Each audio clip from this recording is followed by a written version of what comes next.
We are back. It's another week of Bazar Sports Radio on KVRX Austin. Will Bazarski alongside Zach Dolans and Matt Hand. A lot of stuff to talk about this week. We have to recap the Super Bowl 52. NFL, we got some coaching hires and then a de-hiring. And then you have baseball news a little bit with Barry Bonds, his number being retired, and what we think of his impact being in the Hall of Fame. As well as college football, we're going to touch on some National Signing Day, as it is today. And of course, we're going to recap Texas men's basketball to top it off. And we'll look forward to their game tonight against Kansas State. We're going to start off Super Bowl 52. Matt, what do we have? All right, so Super Bowl 52, obviously, Eagles won. That's the first Super Bowl in franchise history.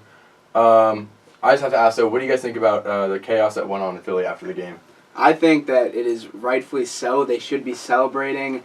They should be going crazy. This is the first Super Bowl in Philadelphia history. These fans, I think they deserve it. I think this team deserves it. They're a very good team. They worked well together all season. Obviously, with the injury to Carson Wentz, it was huge for their morale. They came back. Nick Foles played phenomenal in the Super Bowl. I think they really deserved it. I agree, except on one thing. They were damaging cars, canopies on top of buildings. It was chaos. Bills Mafia. They can celebrate. They can celebrate, just not chaos. Respectfully, the Astros won the World Series. You didn't see anyone throwing trash everywhere. I mean, they were going crazy. Well, it was a little much, in my opinion. But Philadelphia has that reputation as the worst fans in the league. It's not a good reputation. It's not a, no, but that's kind of why Houston doesn't have a reputation of bad fans. I just say maybe a little bit fair weather, but that's just my personal biased opinion. I just gotta say free Meek, you know. There was actually a video release of a cop saying free Meek in Philadelphia. I thought that was really funny. And I am a Patriots fan. I'm gonna admit that on the radio, so y'all can just give it to me straight. But all right, so we're gonna move on though. So we have a question from Martin from Houston. He says, "Would there have been a difference if Julian Edelman had been in the game?" I was about to touch on this. I am a Patriots fan. I do think there would be a difference because you have a so-called number one receiver, because honestly they really don't have a number one receiver on the receiving corps. Brandon Cook's not a number one receiver in my opinion. But Malcolm Butler not playing, that's what cost them the Super Bowl. Tom Brady and the offense played excellent. Defense couldn't do anything. Both teams, the defenses were terrible. I think the game really slipped away from New England actually when Brandon Cooks got hurt and he did not return. So I think Julian Edelman would have been huge for that Patriots offense. Obviously, we all remember the catch from last year Julian Edelman had that saved the game against the Falcons. That was amazing. I'll never forget that. So I think Julian Edelman, he's just an all-around great player for the team. I think the team loves him. He's just been so great. I think that was a huge loss. I agree with that. I mean, Patriots put up the most yards ever in a Super Bowl game where a team was lost. I think 613 total yards. Obviously, without Brandon Cooks, with Brandon Cooks, with Julian Edelman, with anyone, they could have been able to put up a lot more yards. They definitely would have won that game. And not only did they lose, they lost two coordinators, and then one came back. Yeah, so let's touch on that. So Matt Patricia went to Detroit. Yep, he went to Detroit. He's a new head coach. Matthew Stafford there. Just has to work on the defense. Offense is pretty set. I mean, yeah, their offense is good, but obviously Detroit needs a lot of help on defense. And I think with a defensive-minded coach, they have a chance to win the NFC North. They're a good team. And the biggest story is Josh McDaniels. He accepted the Colts job and then declined it. He's going to remain the offensive coordinator of the New England Patriots. His agent actually quit after hearing that news, so he has to hire a new one. And then I also saw that there's a lot of these, all of his assistants, McDaniel's assistants, went to Indianapolis, took the job.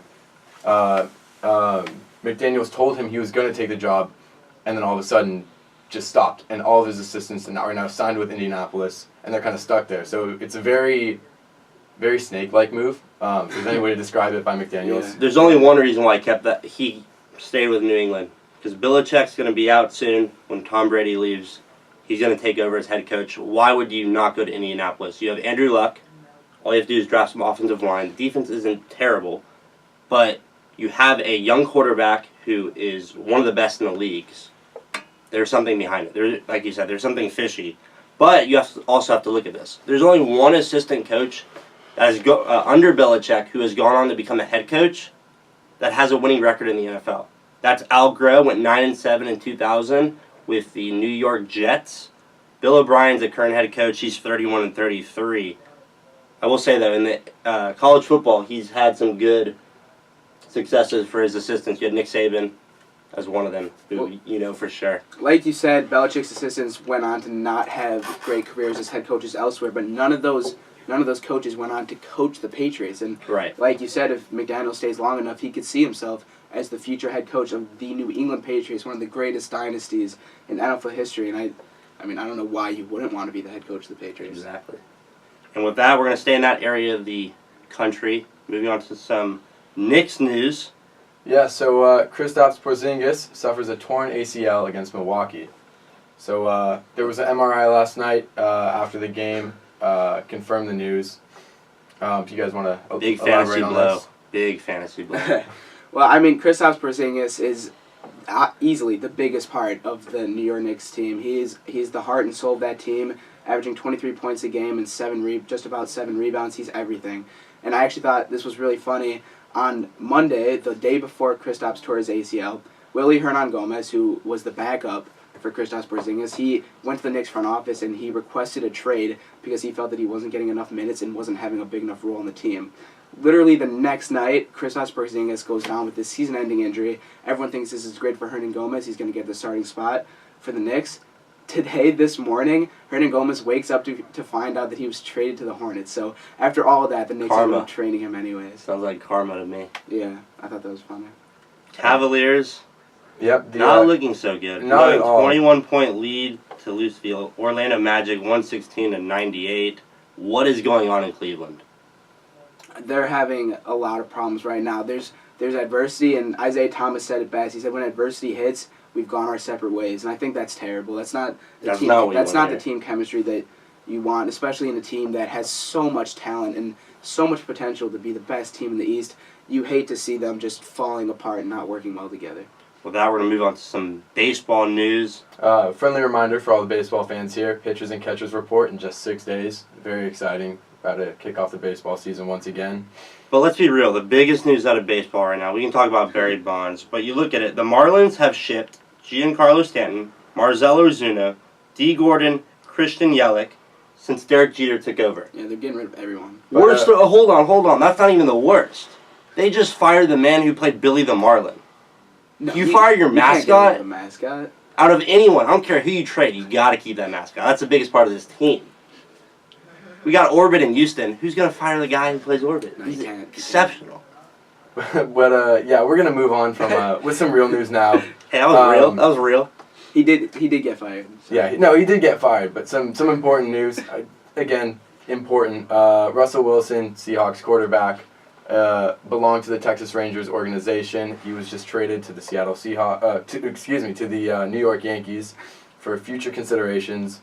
He will be making an appearance, though, in the Grapefruit League during spring training. You can't tell me that's important news, though, if he's not even going to... Right. There's no way he leaves football to play baseball. No, he said said himself. he's not going to. He said himself he sees himself playing football well into his 40s. But, all right, for the actual... Now we're going For the actual we're news, talking. this is a little exciting little topic that we're going to discuss. Barry Bonds, number to be retired, despite the Hall of Fame precedent. What do you guys think? He should be a Hall of Famer. Matt, we know what you're going to say. Yeah, You're a Dodgers fan. I don't think he should be a Hall of Famer. I don't think cheaters should be rewarded. This isn't about the Hall of Fame. This is about his number being retired. What do you think his number should be retired? He cheated. He shouldn't be honored for cheating. That plain and simple. That's Hold on. That's fair and all. Willie McGovey, Hall of Famer. Yeah. He said, guys took things ever since baseball existed. You also have, let's see what else we have. 1985 Pittsburgh drug trials have accused Hall of Famer Willie Mays. Guys have been taking stuff. Everyone's just caring now because it's becoming a huge deal. There are so many things people took. All right. I want to start by saying this isn't... I don't want to make this about steroids or anything performance-enhancing drugs. I think Barry Bonds easily deserves to have his number retired, if anything, and I think personally he deserves to be in the Hall of Fame because if you look at his numbers, he didn't start using steroids till 1999 season, which is when it started happening a lot in the MLB. If you look at it, he was an MVP 3 times before he started using steroids.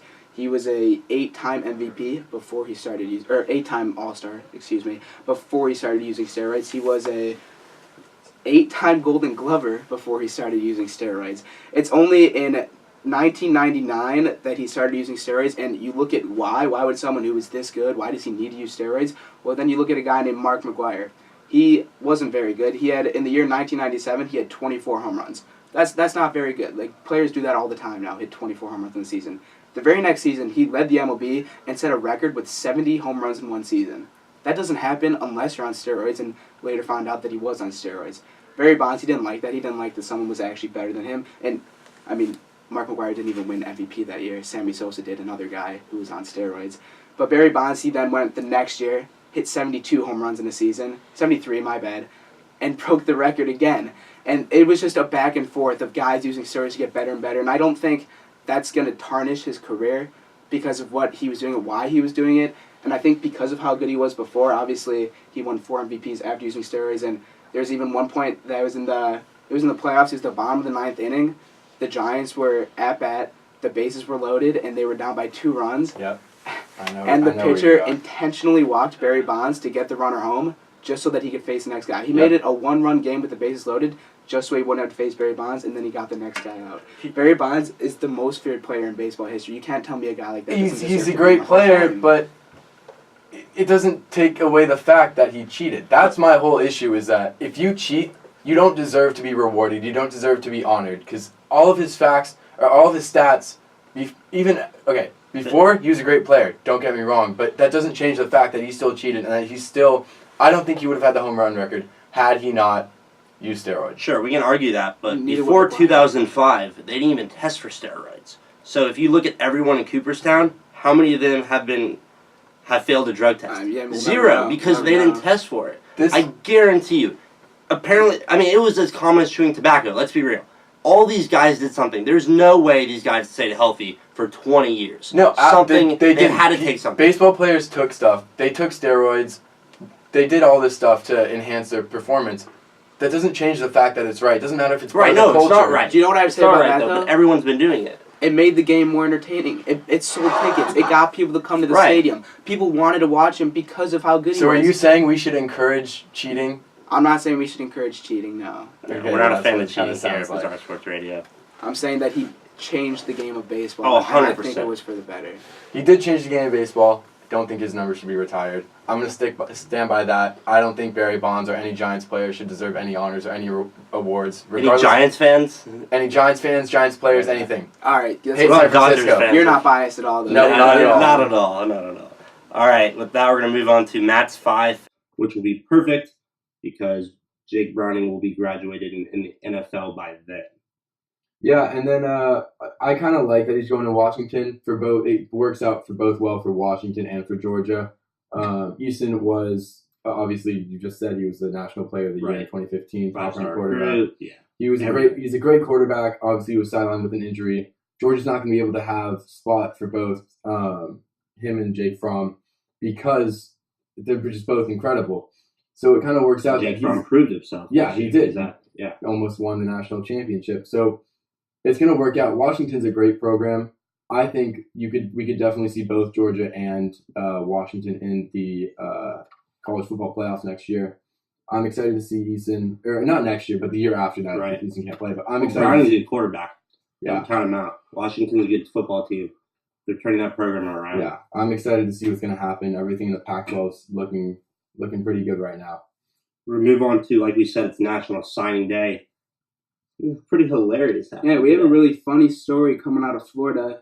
4-star wide receiver Jacob Copeland, he was deciding between the Florida Gators, the Crimson Tide, and the Tennessee Volunteers. And next to him was his mom, wearing her Tennessee hat and her Alabama sweatshirt, all excited for her son to choose one of those two schools who have very good football programs. Not today. Not today. He said he took the Florida Gators hat off the table, and his mom started tearing up. She started crying, and she ran away from the stand. She stood up and left. Yeah, she just left.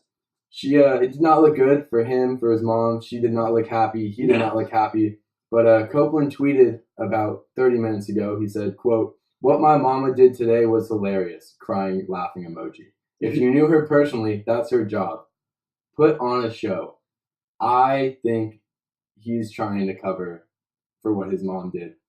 His mom did come back, though, later. Yeah, she gave him a big hug. accepted that his decision, and I was looking online too recently. He credits most of it to both the academics of Florida school. That's basically the main thing, and playing time, because he probably would not receive playing time at Oh, either of 100%. the other Yeah. two schools. So I don't think football is his main focus, like for his more distant future. If it was, he probably would have chosen Alabama. He said that the decision was agonizing. He said that up until the very last night, he still had no idea who he was going to go with. So Yeah, he also tweeted he was crying and crying all night. He was hoping to figure out what he could do and where he should go. It's a tough decision you have to make. Yeah. 3 solid SEC schools, trying to pick one to continue your future with and possibly pursue your NFL dream. Yep. And then we're going to move on now. Question from Herb from San Antonio, as always. Does Texas, quote, oversell how successful their recruiting is every February? All we hear for the last 10 years is we always win in recruiting, then we can't produce wins on the field.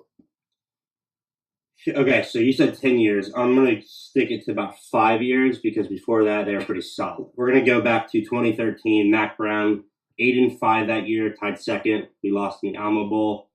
That was his last season at Texas. That recruiting class consisted of the top 20 players. This is according to 247 or 247sports.com. Top 20 Texas players. 3 went to Texas. 8 went to other state schools in the state of Texas. 9 went out of state. That was 2013.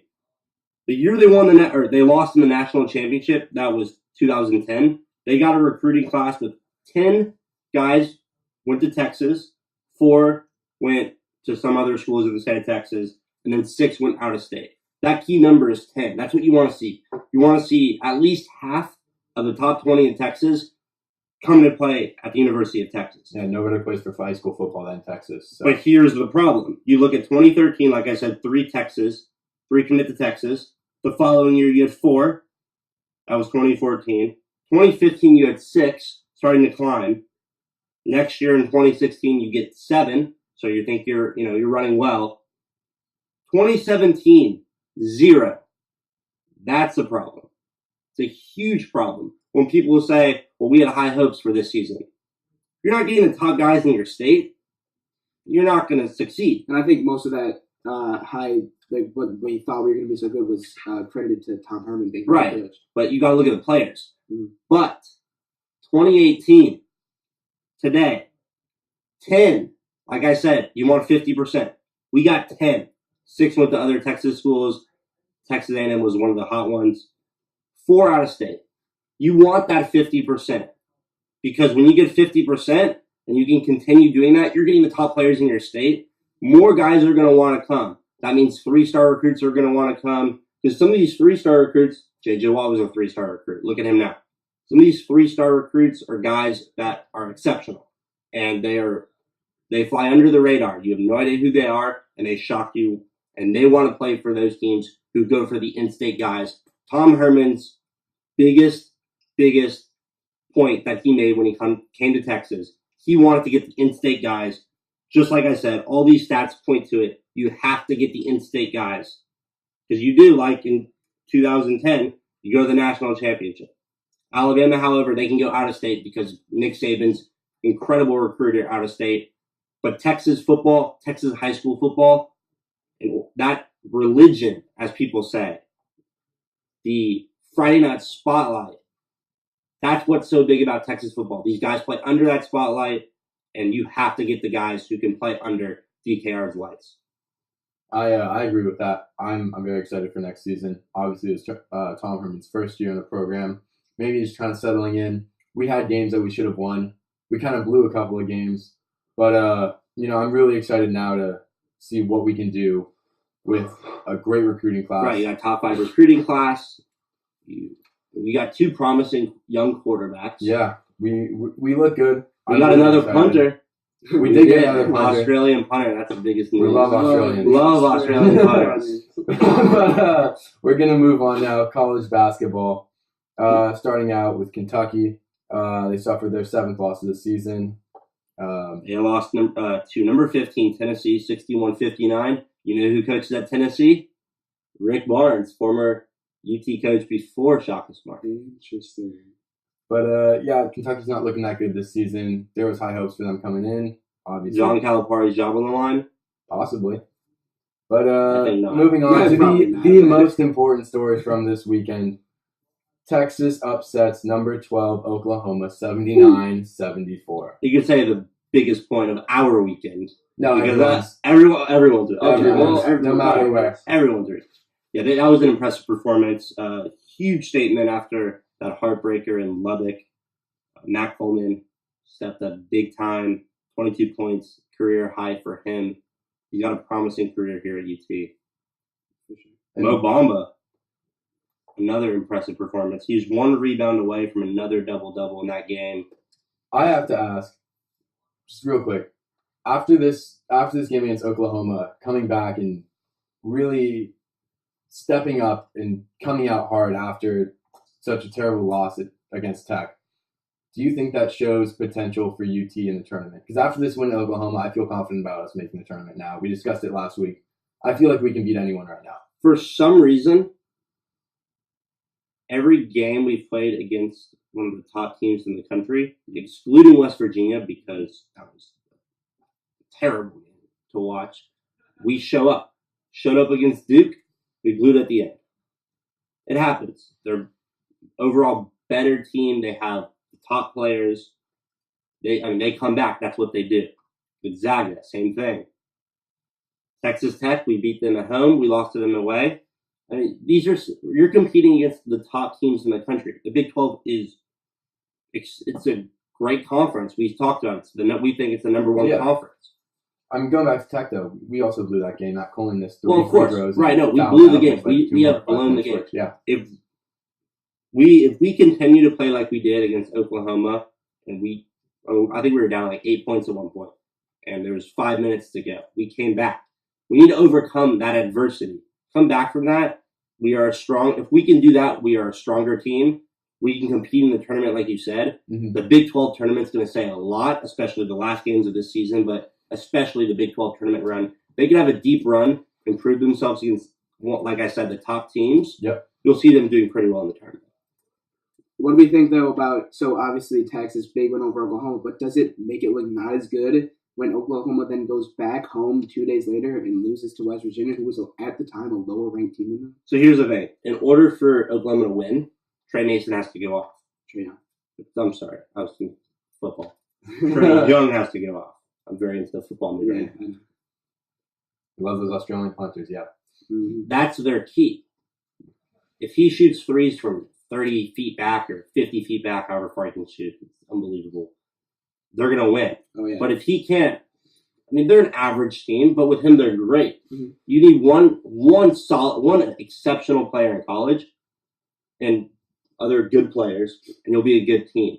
Duke has 5 good, really good players. The thing is, though, like, I agree with that for the most part, but then you look at a team like Virginia, who's like number 2 ranked, I believe, in the country right now, or something like that. They don't have a standout star in my opinion. Nope. They're just so well rounded. They're so well coached. I think it's amazing what they do year in and year out without a star.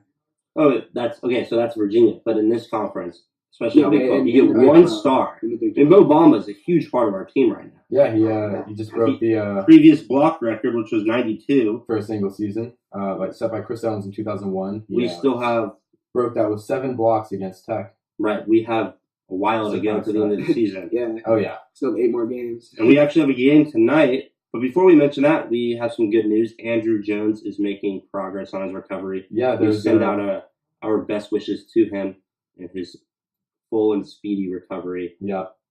But so we're gonna be, obviously everyone's been praying for him. Everyone's playing for him too. We got another game tonight. Wearing a bracelet right now. Boom, AJ1 with a heart for Andrew Jones. With that, like we said, tonight, 15-8 Texas faces off against 16-7 Kansas State.